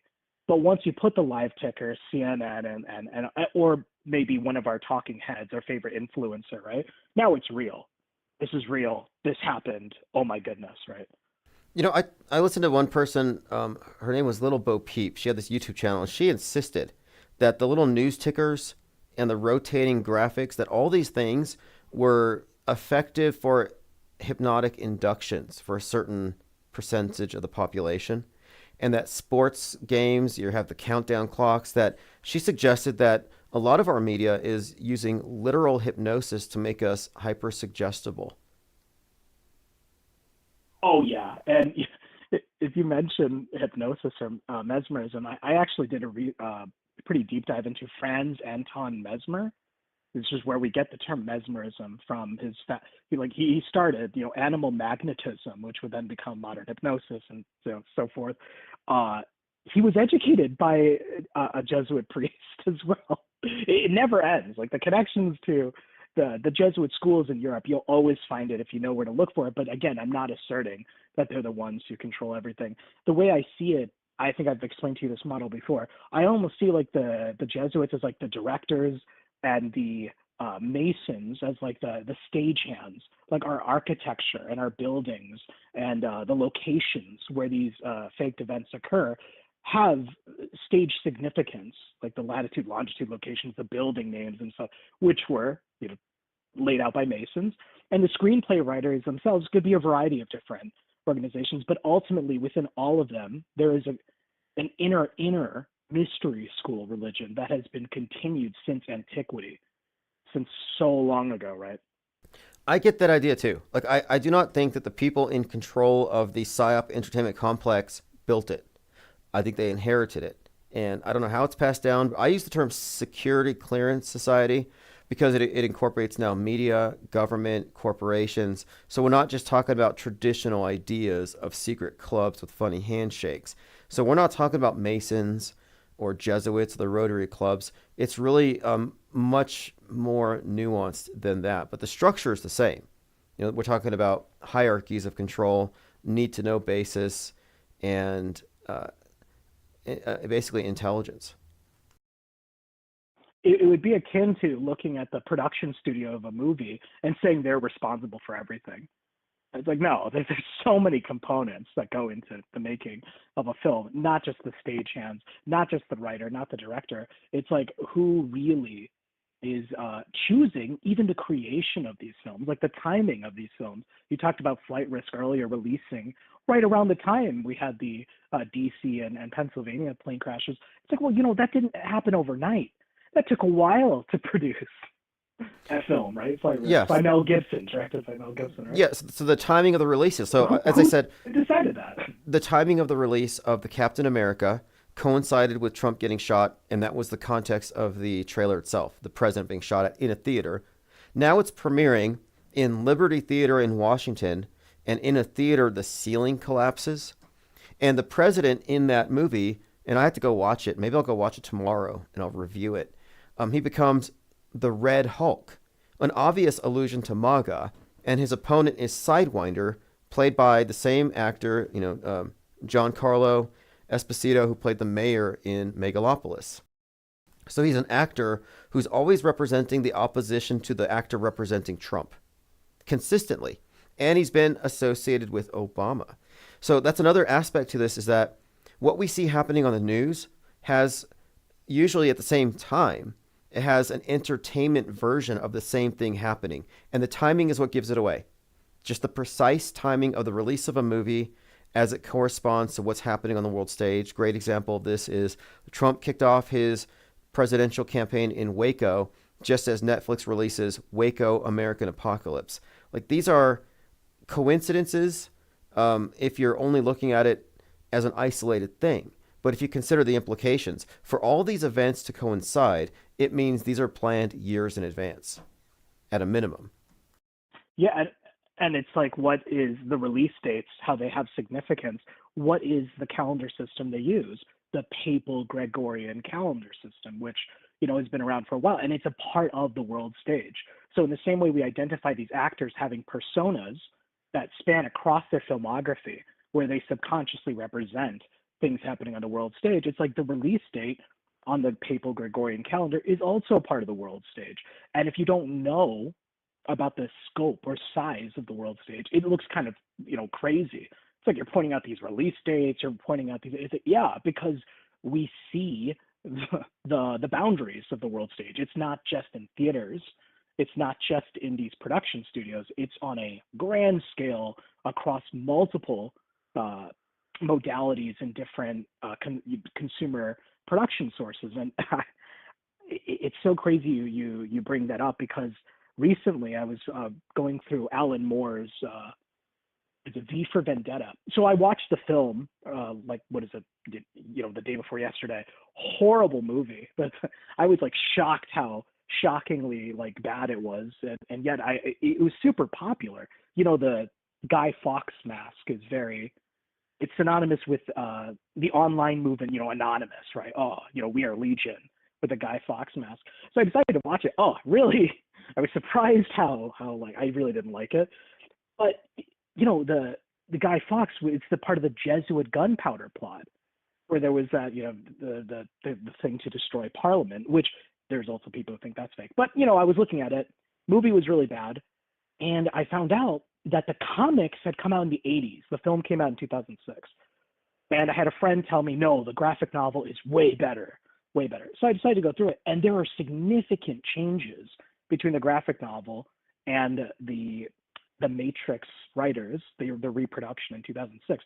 The comic has a sentient AI called Fate that all the news agencies and the priests, the state religion, their sermons are dictated by an AI called Fate. The news agency, their news are dictated by an AI. And this is in the comic, but it was expunged or removed from the movie. And if you watch the movie, it's a very Bush era, post 9/11, Christianity, Christian fascism. They're locking up gay people. It was just really lame. But that's not what the original comic was like. So it's as if when it gets to Hollywood, they repurpose old works for the current cultural zeitgeist, for the current world stage narrative. Okay, interesting. Because Fate, AI in control of all news media narratives, kind of like in Newsbenders, there's an AI behind the construction of the fake news paradigm that everybody adheres to. And it's kind of a placeholder for the ultimate author. And I describe the monolithic media control as a new monotheism, as far as it being the dominant paradigm in eschatology. It's a one God construct. Ultimately, it's monolithic. But the idea of AI or some kind of higher intelligence being the ultimate author kind of correlates with the idea of God being the author and the singular authoritative voice on everything.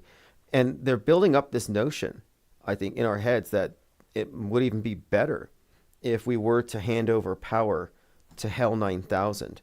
But it's such a consistent theme. And the movie V for Vendetta has some significance, I think, for 2020. A little bit of foreshadowing here and there, but I do remember thinking it might have been bad. But the author, Alan Moore. Alan Moore is a huge metascripter, and he was into Aleister Crowley at the age of 12.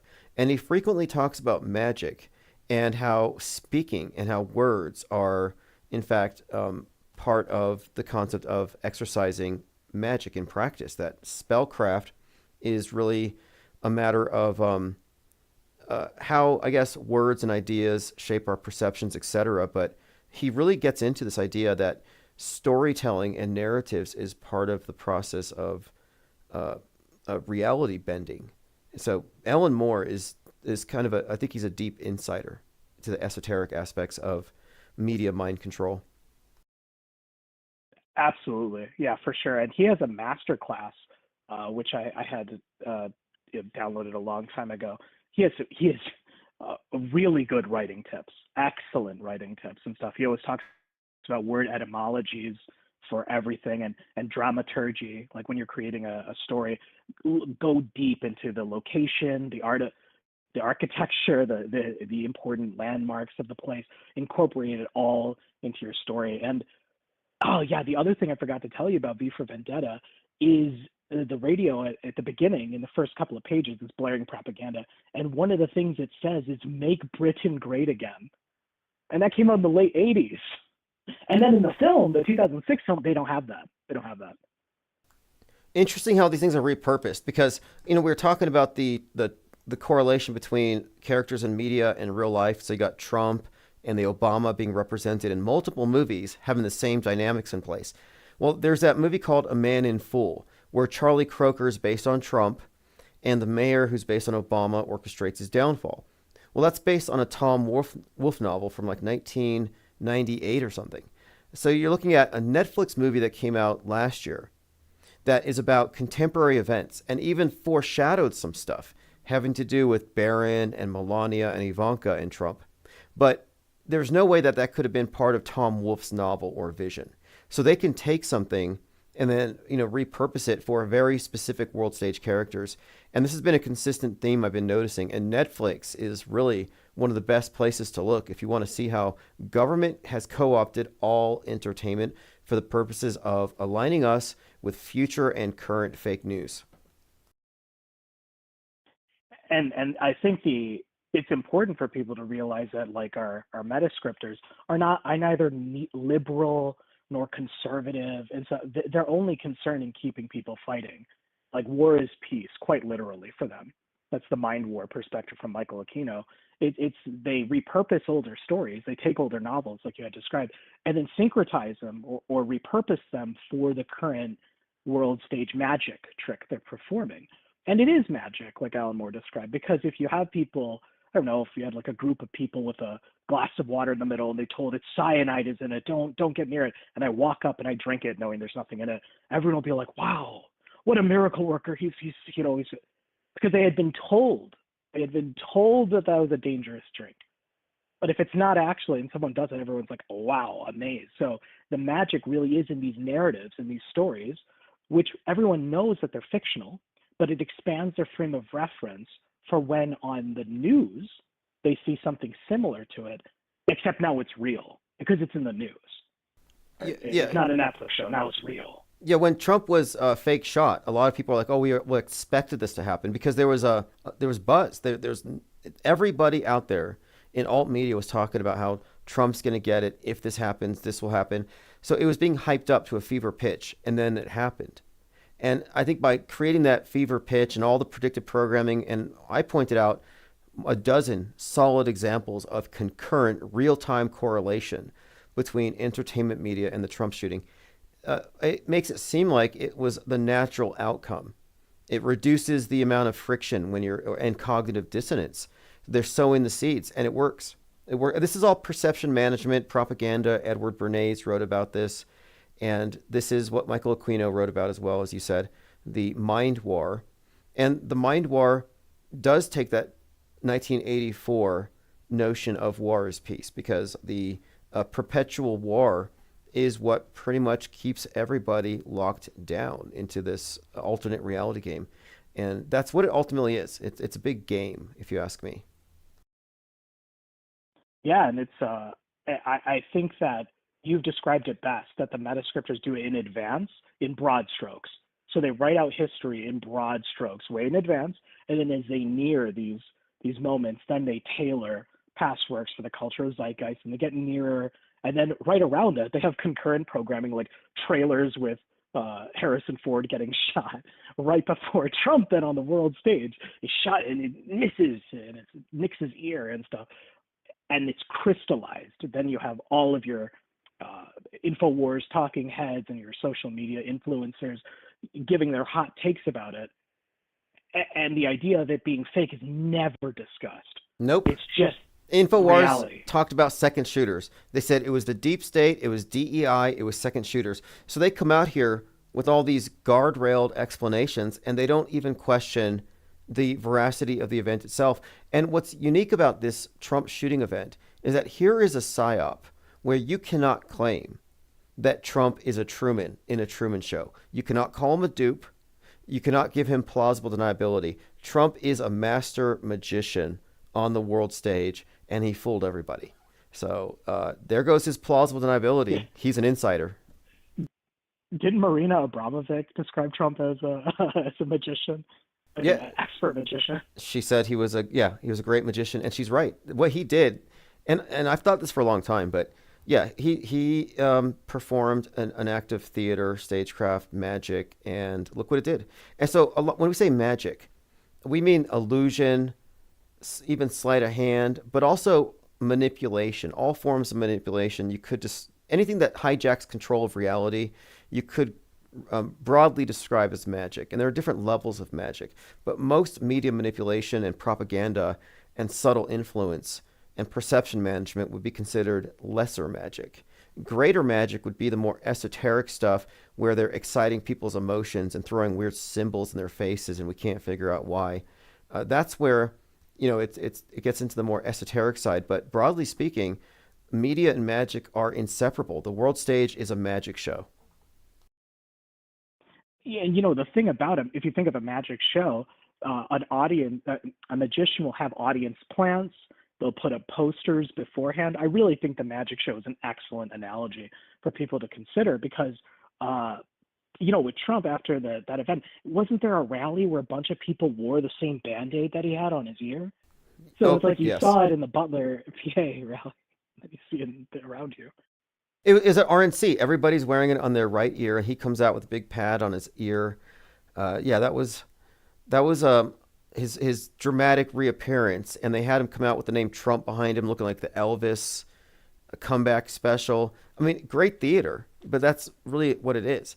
And for people who are on Team Trump and they're pro MAGA, they're in the mind war. They can't accept that their own side lies to them. So they think the left lies, the deep state lies. Biden's just a guy in a mask, but Trump is real. Trump was a real threat to the system. It's like, come on, it doesn't work that way. And, near the end of his first term, when the 19 crown thing happened, he was talking about how there's this great spell that came over the nation. And if you didn't consume any social media, if you didn't look at your screen at all, if you just spend your time outside jogging, maybe drawing or talking with friends, you would have no idea. But then when you go to the supermarket, you see everyone wearing masks. I remember I didn't even know or care about anything until I went to the market one time and I saw this elderly gentleman wearing like gloves and a mask, and I was like, what is going on? So you see something on your screen, and then it comes off the screen and is now around you, right? So it's definitely real, right? It came off the screen, and now you see everyone wearing masks, so it's definitely real. Yeah, that was fascinating there as well. How they used fashion and to spread a lot of the ideas, where it's all just nonverbal, and you're getting all these nonverbal cues from people. But how immersive it became. It became an immersive illusion. And one of the things about that space cadets I alluded to, they had psychologists analyzing how these people were tricked. And they said there comes a point where going along to get along is psychologically rewarding and less painful, less cognitive dissonance than fighting every step of the way. And there's a point where people just go along with it, even if they don't really believe it. And it doesn't even matter after a point because the system just moves on with or without your consent. And so the immersive illusion of 2020 was completely the result of expert theater and propaganda and social conditioning and peer pressure. But yeah, it was expertly performed, and there was no escape. I have this feeling where it's like the farther something is in the past, it's harder, right? Because it's been accepted. It's all like the longer a lie is believed, the harder it is to attack, because it just is. Like it just happened. Everyone did stuff about it. What are you to say that it was completely faked and stuff? And that's where the trouble gets in. It's like the lies perpetuate themselves by other people playing along to get along. And the narratives, again, going back to the different fake narratives that are used to bifurcate it from a political perspective. I recognized from 713 the anti-DEI narrative when one of the female Secret Service agents, she was like, what do we do? What do we do? What do we do? And she was like acting ridiculous and like flopping over and having no idea what to do. And I was thinking, of course, the InfoWars people were saying, oh, look at this.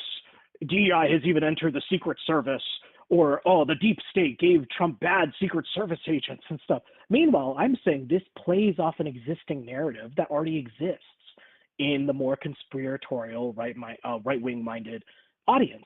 So they'll never question that it was fake because it fits already into a pre-established narrative that, oh no, DEI is destroying everything. And Yes. we saw recently with the planes, there was, I think, some TikTok videos or something of all-female pilots bragging about how they're pilots, and then that was one of the flights that landed upside down or something like that, right? So then no one questions about whether or not the event was fake. They question whether or not DEI should be allowed to be influencing all of our industries. Exactly. They even brought up DEI with California fires, and they were showing they were playing up the same narratives. And whenever you see these bifurcations where right wing has one interpretation, left has the other, you can be assured it's fake, because if they can get you talking about these political football issues, then your assumption is the thing was fake and we're reacting to it. I call it fake. Or it's like that old trick of, if you're a car salesman, if you get some couple debating over the color of the car they're going to get, they've already bought the car, even if they haven't signed any papers. And so they've already sold the story if they have you fighting over the details, over why it happened, instead of did it even happen. It's the same thing. It's gun culture or SSRIs, DEI, deep state, and you can just see how it leads people along predictable lines. And I saw that as well. And I'm like, this means a few things. It means that they're playing a game with the public. They know a certain segment of the population is going to interpret it this way. So they choreographed it that way. That means that those Secret Service agents were acting like incompetent workers who shouldn't have been there. So they were actually playing into the right-wing misinterpretation of what DEI is. DEI doesn't mean lower standards. It's not what it means. But that's what the right thinks, and they played into it. So I'm just saying that this is a game, and they're playing people expertly. And it's intriguing to watch. But if you recognize their frameworks in advance, you just don't fall for it. And you can just watch everybody else, like lockstep lemmings, just go along with it. Yeah, if you know the bifurcation and the narratives that exist on both sides, then you're able to immediately adapt. So the left thinks this is coming from government cuts, the right thinks it's DEI. And how far, it's not just the talking heads, the social influencers are doing it, it's even in memes. People don't know this, but right around the time of 7/13, there was this very obnoxious meme of these women dancing in an office calling Gen Z boss in a mini, and it would like, people made shorts of it, memes of it, and said like, it's like when your female HR person fires people and stuff. They do it in such a subtle way where DEI doesn't even appear, but the sentiment is still spread everywhere. And it like, kind of like these weather psyops, they take things that are like, maybe, real or exist and magnify it, make it worse and play off of it. And then like get you to accept whatever appears on the world stage as real. So they do it in films, they do it in memes, they do it in talking heads, they do it everywhere. You're attacked from every single angle. Yeah, it's an easily recognizable MO, and it's a framework, and we shouldn't be able to predict things, but we're consistently predicting things like, oh, this is going to be blamed on the right on this and the left on this, and it's so consistent. It's like, is this parody? Is it comedy? And it's formulaic, but it's 100% discernible as a pattern. And if it's a pattern and if it fits a template, then you don't need to assume it's real. You can go with it's fake until proven real because it's obviously a templated propaganda operation. And we've been observing these long enough that we're pretty confident in how accurate our assessments are. And we haven't been debunked about any of our major claims, any of our statements of informed disbelief. Nobody's come around to correct us on anything, because their only basis for correcting us would be the lies as televised, sans the additional information that we have. Well, and I was going to say, we cannot undercut how right you've been about, like, what is it, the CEO shooter with the connection with the madness, Luigi Mangione. The connection to the madness and Luigi Mangione, all the way back in December, you were like, okay, this is going to lead to some kind of left uprising where, like Joker, they're going to try and, the sentiment that was expressed in Joker 2, where he was in prison, there are all the fans outside the theater waiting for him. So you called that all the way back in December. But because, unlike the gematria type people who give like a specific date, like at this time and this, right, you give this in general narrative-based, long-term cultural zeitgeist views that are fulfilled over the coming months, right? But and that's why people, don't go back and look at streams you had done weeks ago or months ago to look into it. And I had been saying the same thing. I mean, day one, when I saw the bullet shells had writings on it, his manifesto was partially written on bullet shells as a puzzle. And I was like, what is he, the Riddler? Yes. Like, leaving like calling cards and stuff. I was like, this is ridiculous. And then I called that out all the way back then. And Dave Franco, who played the Riddler, was compared to Luigi, and he said he's been getting nonstop offers to play Luigi. So you have this direct Riddler connection, in addition to other Riddler connections, to Luigi's little manifesto. Yeah, and of course, we have a saying here at Leo's Late Night Friends, when someone does this terrible, terrible crime, you go, well, why would they do that? Don't worry. Show me the manifesto. Every time. You don't need to think. No thinking. We got exactly why he did it. It was written. You can read that there. You can read in a spiral notebook. You can read it right there. It's up online, right? And every single time they do that, it's another prop. A manifesto should be considered like another prop in the show. It goes beyond the screen now. Now it's scans of a document. And I noticed this with Audrey Hill because, I am Christian. People are shocked when they're like, oh, you're saying all these things are fake. So what are you saying? Like even Audrey Hill shooting up a Christian school, are you saying that's fake? I'm like, yeah, of course. The manifesto that was put forth, I hate Christians. oh gosh, and I was like, this is just to galvanize the most low information Christians who get afraid of Satanists like drinking blood in the streets and stuff. Just ugh, ugh. Well, that's yeah. They've actually you talk about how they recycle things and they tailor it to cultural templates, and they've brought back the Satanic Panic, and this is what interests me. The Satanic Panic came back as Pizzagate, but one of the faces of the new Satanic Panic was Audrey Hale, and her manifesto, and she shot up the Christian school, and it was hyped up as something of a satanic attack. And this is around the time that Target had a trans designer of clothes making rainbow clothes targeting youth or something, and it created this bigger panic. So these things are all connected. But Audrey Hale happens to physically resemble the main character in Stranger Things, which is kind of a pattern. Stranger Things has a lot of characters that correlate to mass shooters, like Robert Crimo, who was just charged today, I think, comes out of Stranger Things. But the resemblance there is highly significant because these characters are in a Stranger Things takes place during the Satanic Panic, and they're in a little club called the Hellfire Club, and so there's this correlation between the Satanic Panic in this movie set in the 80s, its main characters, the new Satanic Panic, and the new shooter. And there's other dynamics involved as well with these actors and their political leanings and how it relates to the right-wing culture war. But yeah, this is a thing that's ongoing at all times.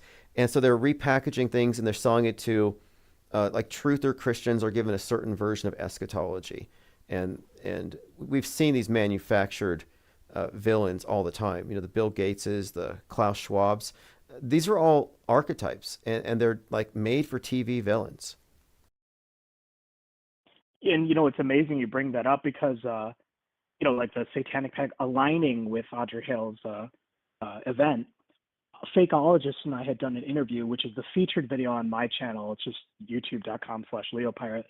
Back in, I noticed that this is June 2023, Pride Month, right?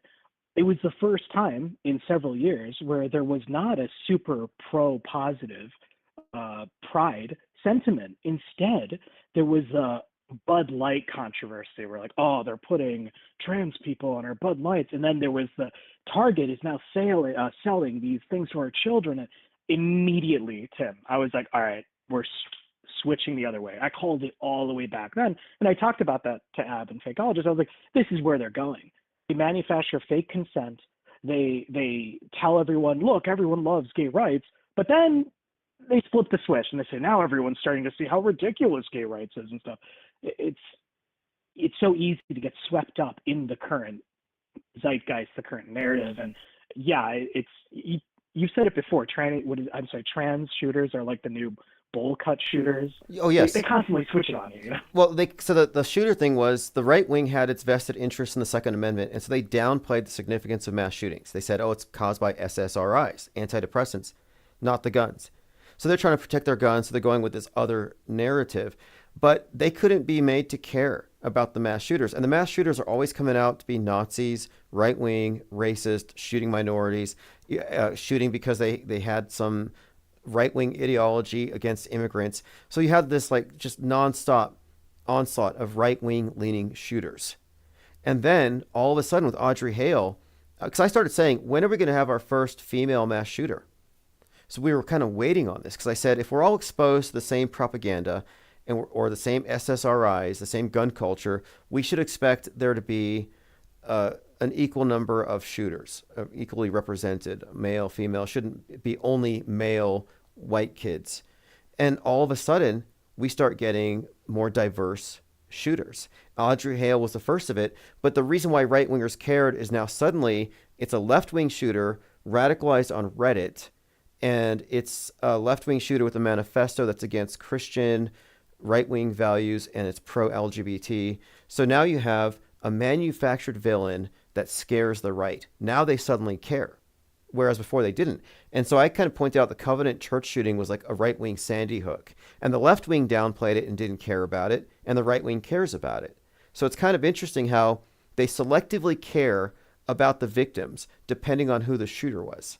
And Audrey Hale represented a major plot twist on the world stage. I call it "it's only fake if I don't like it" syndrome, which is quite quite prevalent amongst people who don't see the forest of fakery and just focus on the individual trees. They like to pick out the event that they don't like and say that it's fake, whereas they don't see the mind war entertain the Psy war entertainment complex. They don't see the whole scale of the entire world stage. And it's curious because once you know that these events are fake, you can start looking for the implications and narratives that are being milked out of it. And yeah, it's like, oh, Reddit is the breeding ground. Reddit, Blue Sky, that's like the left wing. Oh, that's where they're getting radicalized. The right wing is getting radicalized on Twitter. And in the madness, this is crazy. The episode where the main character is given the tour of the anarchist compound, where they use 3D printed guns to shoot up, to practice their shooting, that like, what do you call it, Antifa and meth. That episode is the third episode. The episode name is called Discord. Oh, And that's there right. was I forgot. That's good. That's good. The episode is It's called called Discord. yeah, yeah. The episode's called Discord, and then there was a shooting I think earlier last year.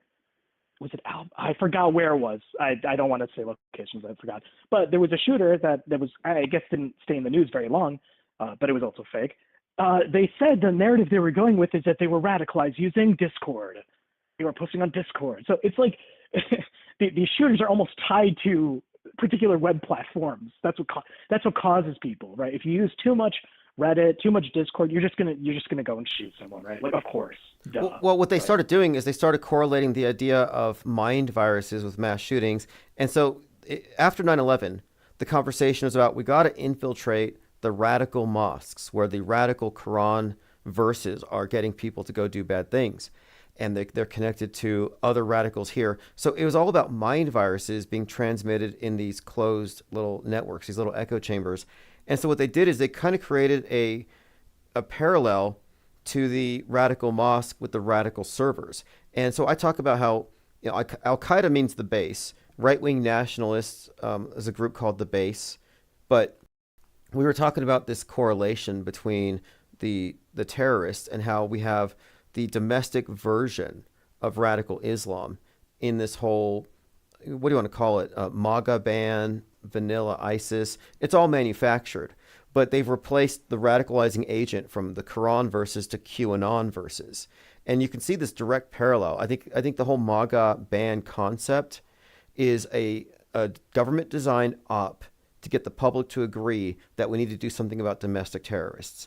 And it's the same way they manufactured the radical Islamic parody they used to terrorize us for decades.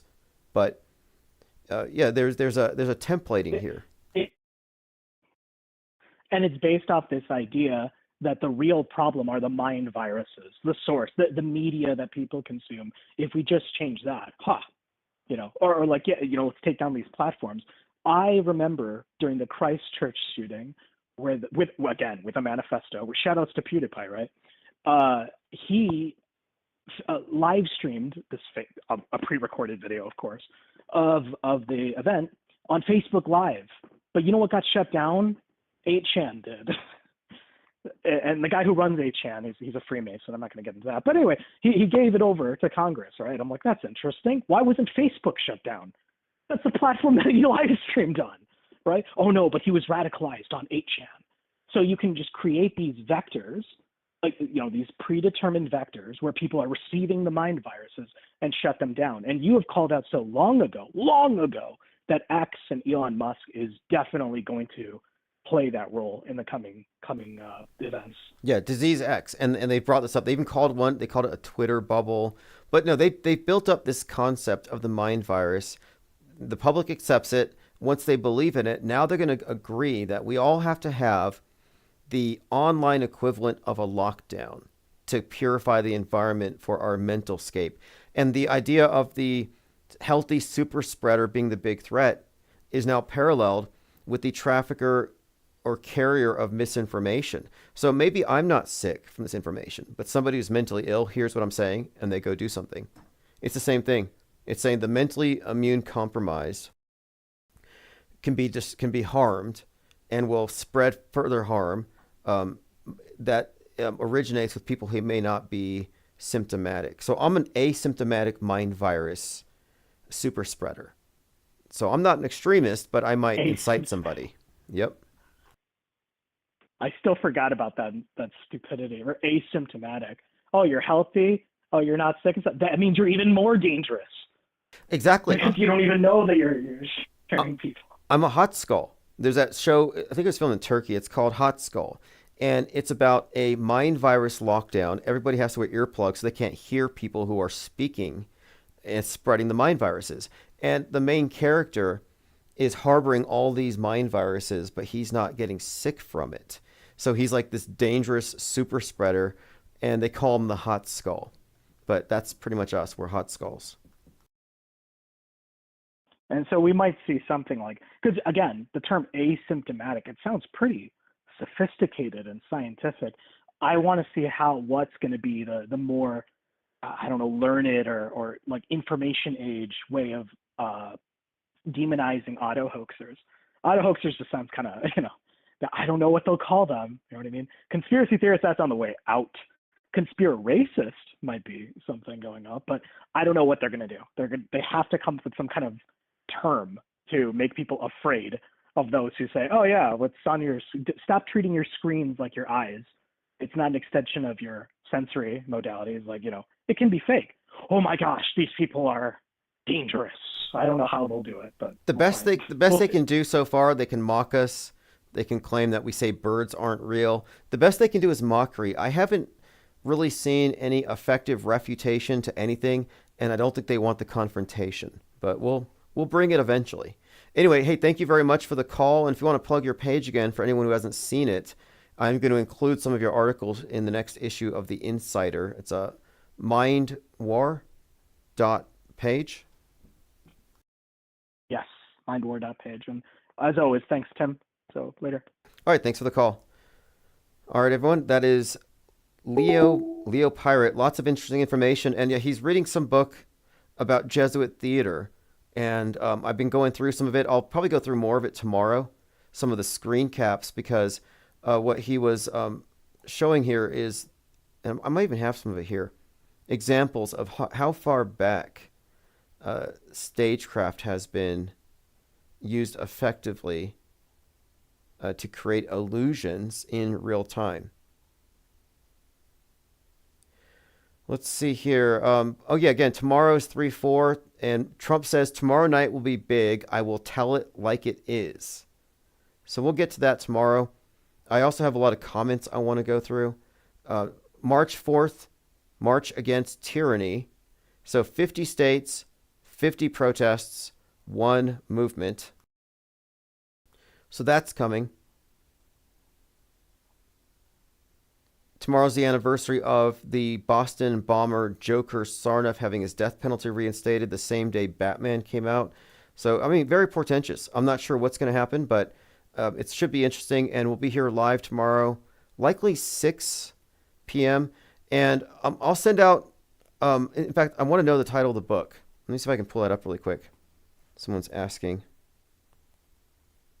I'll send out archives here tonight. And I plan on live streaming a painting of Luigi Mangione. And I'm going to give 20% of the auction proceeds to his commissary. And yes, I'm sort of exploiting the situation, but I can do it because I don't believe it's real. It's called the Jesuit Theater, I think. The Jesuit Theater. I may also add even Jaded Hollywood, where it is to read the history of Jesuit drama might sometimes be startled to find more than 2 centuries ago striking anticipations of feats that are done in the cinema. For example, 1640, actor dives from the battlements of a castle from the roof. Jezebel plunges from her window, done by a dummy stuffed with meat and blood and bones, and the dogs in the street attack with unfeigned realism. That's pretty good. That's rather good. But I think it's called the Jesuit Theater.